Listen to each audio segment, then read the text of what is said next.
নাঙ্গলকোটে BNP নেতার বিরুদ্ধে অপপ্রচারের প্রতিবাদে সংবাদ সম্মেলন ও মানববন্ধন।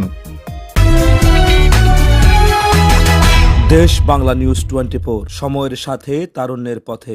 কুমিল্লার নাঙ্গলকোট উপজেলার পেরিয়া ইউনিয়ন বিএনপির সভাপতি অ্যাডভোকেট আবুল বাশারের বিরুদ্ধে অপপ্রচারের প্রতিবাদে সংবাদ সম্মেলন, মানববন্ধন ও বিক্ষোভ মিছিল করেছে এলাকাবাসী। শনিবার বিকেলে উপজেলার পেরিয়া ইউনিয়ন পরিষদ মিলনায়তনে সংবাদ সম্মেলন শেষে এ মানববন্ধন অনুষ্ঠিত হয়। স্থানীয় সূত্রে জানা যায়, উপজেলার পেরিয়া মজুমদার বাড়ির মৃত নুরুল ইসলামের স্ত্রী রেহেনা বেগমের সাথে সম্পত্তি নিয়ে একই বাড়ির নুরুল ইসলামের বড় ভাই মৃত মাস্টার ইসমাইল মজুমদারের পরিবারের সাথে দীর্ঘদিন যাবৎ বিরোধ চলে আসছে। বৃহস্পতিবার ইসমাইল মজুমদারের ছেলে রুবেল মজুমদার তাদের জায়গায় অবৈধভাবে জোরপূর্বক দীর্ঘদিন বসবাসরত রেহানা বেগমের বসতঘর ভাঙচুর করে। এ ঘটনায় একটি কুচক্রী মহল রাজনৈতিক স্বার্থ হাসিলের উদ্দেশ্যে ইসমাইল মজুমদারের মেয়ের জামাতা অ্যাডভোকেট আবুল বাশারকে জড়িয়ে অপপ্রচার চালায়। শনিবার বিকেলে এলাকাবাসী অপপ্রচারের প্রতিবাদে বিক্ষোভ মিছিল ও মানববন্ধন করেন। মানববন্ধনে উপস্থিত ছিলেন মাস্টার মোবারক হোসেন, জাবেদ হোসেন, ইব্রাহিম খলিল, আবুল কালাম, আবুল কাশেম, হোসেন আহমদ, আবুল হোসেন, ওমর ফারুক, মিলন মাহমুদ, কামাল হোসেন, মাসুম বিল্লাহ, সোহেল আহমেদ, করিম, লোকমান সহ আরও অনেকে। সংবাদ সম্মেলনে অ্যাডভোকেট আবুল বাশার বলেন, আমি 2 নং পেরিয়া ইউনিয়ন বিএনপির সভাপতি। কতিপয় কুচক্রী মহল, আওয়ামী লীগের দোসর এবং যারা বিগত দিনে 17 বছর যাবৎ আমাদের বিরুদ্ধে মিথ্যা মামলা মোকদ্দমা দিয়ে আমাদেরকে হয়রানি করেছে, আওয়ামী লীগের কতিপয় দুষ্কৃতিকারী ষড়যন্ত্রমূলকভাবে আমাকে রাজনৈতিকভাবে হেয় প্রতিপন্ন করার জন্য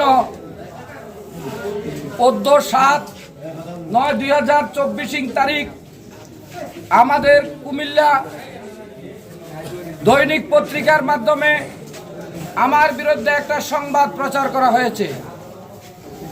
ওই সংবাদের শিরোনাম ছিল, নাঙ্গলকোট থানা 2 নং পেরিয়া ইউনিয়ন বিএনপির আহ্বায়ক আবুল বাশারের বিরুদ্ধে চাঁদাবাজি ও ভাঙচুরের অভিযোগ।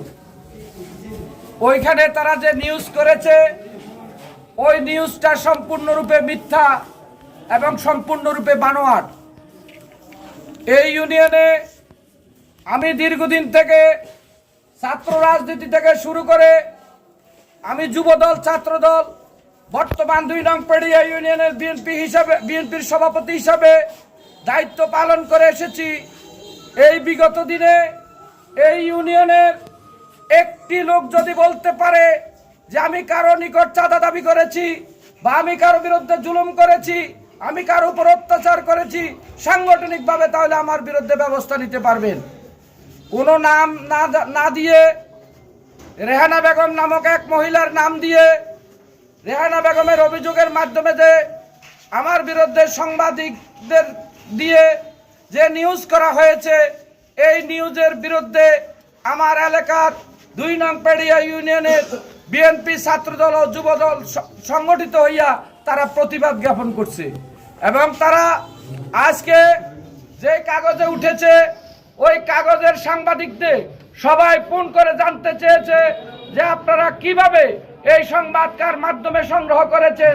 তারা কারোই নাম বলতে পারেনি। তারা পরে বলেছে যে আপনারা চাইলে আমরা এই সংবাদের একটা প্রতিবাদ দিয়ে দিতে পারি। তবে আমি সাংবাদিক ভাইদের উদ্দেশ্যে বলছি, আমরা চাঁদাবাজ নই, আমরা সন্ত্রাসী নই, আমরা কোনো সন্ত্রাসী কর্মকাণ্ডের সাথে জড়িত নই। এই ইউনিয়নে আমার একটা সুনাম রয়েছে। এই ইউনিয়নে আমি আলহাজ নজির আহমদ ভূঁইয়ার নেতৃত্বে এবং আমাদের নেতা ছোট নয়ন ভাইয়ের নেতৃত্বে এবং আমাদের বিভাগীয় নেতা মনিরুল হক চৌধুরীর নেতৃত্বে এবং আমাদের ভারপ্রাপ্ত চেয়ারম্যান তারেক রহমানের নেতৃত্বে আমি রাজনীতি করে এসেছি। এবং আমার এই রাজনৈতিক এই বহরকে এবং আমার এই রাজনৈতিক সুনামকে যারা ধূলিসাৎ করার জন্য মিথ্যা অপপ্রচার চালিয়েছেন, আমি তাদের বিরুদ্ধে আমার এই অবস্থান থেকে, আজকের এই সংবাদ সম্মেলন থেকে তাদেরকে আমি প্রতিবাদ জ্ঞাপন করছি। মানববন্ধনে স্থানীয়রা বলেন, যে ঘটনাটা ঘটছে এটা কোনো বিএনপি আওয়ামী লীগ কোনো দলীয়ভাবে কিছু হয় নাই। সম্পত্তিক বেজালে নিয়ে সামান্য বেজাল হয়েছে, চাঁদাবাজি এগুলা কিছুই হয় নাই। উনি আমাদের অভিভাবক, আমরা বিএনপি ওনার সঙ্গে রাজনীতি করে পেরিয়া ইউনিয়নে কেউ বলতে পারবে না ওনার এই রেকর্ডটা আছে। এটা মিথ্যা একটা গুজব ভাবে কেউ করছে, কিন্তু ওনাদের ফ্যামিলিগত ঝামেলাটাকে রাজনৈতিক ফায়দা নিচ্ছে। রাজনৈতিকভাবে অ্যাডভোকেট আবুল বাশারকে হেফাজতপূর্ণ করার জন্য এই মিথ্যা অফারটা দিয়েছে। এটার সাথে অ্যাডভোকেট আবুল বাশারের কোনো সম্মতনা নাই। যারা এই দুষ্কৃতিকারী, যারা একটা সংবাদী লোকের যে মিথ্যা কথা বইলা তাদের সম্মান ক্ষুণ্ণ করে, আমি আপনাদের প্রতি ফেরিয়া ইউনিয়নের প্রতি আমি বিচার দাবি করছি। বিগত দীর্ঘদিন ধরে আমার ভাই অ্যাডভোকেট বিএনপি সভাপতি হিসেবে দায়িত্ব পালন করতেছে। কুশিক্ষী মহলেরা এটাকে সহ্য করতে না পেরে একটা গরিব ঘটনাকে বিঘ্নিত সৃষ্টি করার জন্য অ্যাডভোকেট বর্ষণের নামে অপমান করেছে। সে একজন বিশিষ্ট লয়ার, সে আইনভঙ্গ করতে পারে না। এই জন্য আমি দৃষ্টান্তকারীদের বিরুদ্ধে কঠোর ব্যবস্থা নেওয়ার জন্য, আইনগত ব্যবস্থা নেওয়ার জন্য আহ্বান জানাচ্ছি।